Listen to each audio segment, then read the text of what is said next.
বাংলাদেশ ব্যাংকের governor doctor Ahsan H Mansur বলেছেন, অর্থনৈতিক সংকট কাটাতে আমরা টাকা ছাপাচ্ছি না এখনো পর্যন্ত। গত ১৫ বছর ধরে দুর্বৃত্তায়নের মাধ্যমে ব্যাংকিং খাত থেকে কোটি কোটি টাকা লুটপাট করা হয়েছে। সোমবার রাজধানীর প্যান প্যাসিফিক সোনারগাঁওয়ে বণিক বার্তা আয়োজিত তৃতীয় বাংলাদেশ অর্থনৈতিক সম্মেলন বৈষম্য, আর্থিক অপরাধ ও বাংলাদেশের অর্থনীতির নিরাময় শীর্ষক সম্মেলনে গভর্নর এসব কথা বলেন। তিনি বলেন, বেক্সিমকো কোম্পানি সচল রাখতেই সেখানে প্রশাসক নিয়োগ দেওয়া হয়েছে।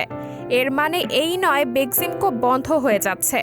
গত কয়েক মাস ধরেই বেক্সিমকোর বেতন ভাতা সরকার থেকে দেওয়া হচ্ছে। এক্সিম ব্যাংককে গত মাসে ১,০০০ কোটি টাকা দেওয়া হয়েছে। আমরা চাই কোনো প্রতিষ্ঠান যেন বন্ধ না হোক, কোনো প্রতিষ্ঠানে যেন শ্রমিক অসন্তোষ না হয়। সাবরিনা জলিল, সবার কথা।